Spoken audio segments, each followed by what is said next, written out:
जवानों को जोड़ो, दोनों एतबार से, सियासी एतबार से भी आपको अब मजबूत होना है। तलवे नहीं चाटने हैं किसी के, सियासत में आना गुनाह नहीं है, मुखिया मिंबर बनना गुनाह नहीं है, एमएलए एमपी का सपना देखना गुनाह नहीं है, बल्कि जस्टिस होना चाहिए। हुकूमत आपको इस्लाम ने सिखाया है। हजरत उमर फारूक के जमाने के अंदर मस्जिद नबी की दीवार पर हजरत अब्बास रजी अल्लाह ताला अन्हु के घर का पानी गिर रहा था। हजरत उमर फारूक ने देखा, कौन थे उस वक्त के पीएम थे, 22 लाख मुरब्बा मील के इलाके के पीएम प्रधानमंत्री उमर फारूक रजी अल्लाह ताला अन्हु थे। लेकिन हुकूमत कैसे होती है, सियासत कैसे होती है, इख्तिदार को कैसे चलाया जाता है, उमर फारूक के जमाने से सीखा जाए, सहाबाए किराम की जिंदगी से लिया जाए। उमर फारूक ने कहा, पानी गिर रहा है मस्जिद नबी में, इस परनाले को मेज़ाब को उठाकर फेंक दो यहां से। सहाबाए किराम ने वो अमल किया। हजरत अब्बास रजी अल्लाह ताला अन्हु आकर के कहा कि किसने ये काम किया? किसी ने कहा कि उमर फारूक ने, पीएम साहब ने किया।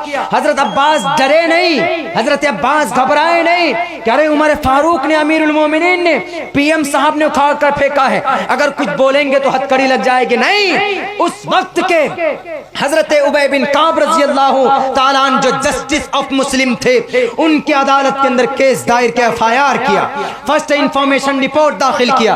हजरत ने बुलाया, एक तरफ कटघरे में खड़े हैं उमर फारूक, दूसरे तरफ खड़े हैं हजरत अब्बास रजी अल्लाह ताला अन्हु। अपना हक लेने के लिए मैदान में आए कि नहीं आए? हजरत अब्बास, अगर आपको आज आपका हक नहीं मिलता है तो आपको चुप नहीं बैठना, आपको अपना हक लेना है, जुबान के अंदर कुव्वत पैदा करनी है। तो हमारे फारूक ने कहा कि नबी पाक अलैहिस्सलाम, ये मस्जिद नबी में पानी गिर रहा था, इसलिए नमाजियों को दिक्कत हो रही थी, इसलिए हमने इस परनाले को उखाड़ करके फेंक दिया है। तो हजरत अब्बास ने कहा, आप कौन होते हैं फेंकने वाले? कहा क्यों? कहा मोहम्मदुर रसूलुल्लाह के कंधे पर मैं खड़ा होकर, आप अलैहिस्सलाम नीचे खड़े हुए और कहा कि चाचा आप खड़े हो जाइए मेरे कंधे पर और इस परनाले को लगाइए। मोहम्मद रसूलुल्लाह के जमाने से लगा हुआ है, किसी ने नहीं उखाड़ा, अबू बकर ने नहीं उखाड़ा, मोहम्मद रसूलुल्लाह ने नहीं उखाड़ा, आपके पेट में गुदगुदी क्यों हो गई? उमर फारूक ने कहा, हजरत काब, उबय बिन काब रजी अल्लाह ताला ने कहा, हजरत अब्बास से कोई दलील है, कोई प्रूफ है? उन्होंने कहा कि हाँ, सहाबाए किराम 5 आए, उन्होंने गवाही दी कि हाँ अमीरुल जस्टिस ऑफ मुस्लिम, उस वक्त के जो जस्टिस ऑफ मुस्लिम थे जज साहब हजरत काब, उन्होंने कहा कि हाँ जज साहब, 5 सहाबी ने गवाही दी कि मोहम्मद रसूलुल्लाह के कंधे पर खड़े होकर अब्बास रजी अल्लाह ताला ने यह परनाला लगाया था। तो गवाही सुनना था, सामने आना था। उस वक्त के 22 लाख मुरब्बा मील के इलाके के पीएम के पांव तले से जमीन खिसक गई, कांपने लगे कि कहीं अल्लाह मेरी गिरफ्त ना कर ले। फौरन जाकर माफी मांगते हैं एक सहाबी से, कौन? उस वक्त के अमीरुल मोमिनीन, 22 लाख इलाके के अंदर जिनकी हुकूमत थी। उन्होंने कहा कि मुझे माफ कर दीजिए, मुझसे गलती हो गई, चलिए आप चलिए, मैं दोबारा लगा देता हूं। तो उमर फारूक रजी अल्लाह ताला अन्हु खड़े हुए और कहा कि मेरे कंधे पर खड़े होकर के आप इस परनाले को लगाइए। इसको बोलते हैं इख्तिदार, इसको बोलते हैं सियासी सूझबूझ, इसको बोलते हैं सीएम के ओहदे का सही इस्तेमाल करना, पीएम के ओहदे का सही इस्तेमाल करना।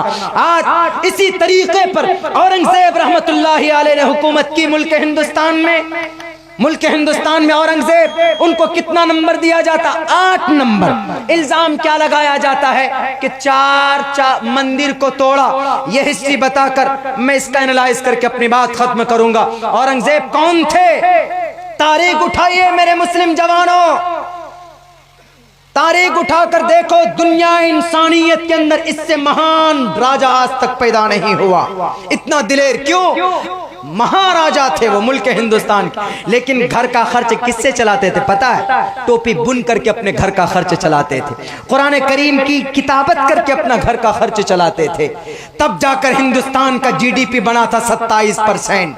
आजकल के 10 लाख का सूट नहीं पहना था आजकल के लीडर की तरह, 3 लाख का पेन इस्तेमाल नहीं किया था, 50 करोड़ रुपए खर्च करके बॉडीगार्ड नहीं रखे थे औरंगजेब ने। अब اپنے تن من دھن پیٹ کاٹ کاٹ کر ہندوستان کو اکھنڈ بھارت بنایا تھا. کامکھیا دیوی کی مندر کس نے بنایا؟ اورنگزیب نے بنایا. اجین کے مہاکالی مندر کس نے بنایا؟ اورنگزیب نے بنایا. پھر یہ الزام کیوں؟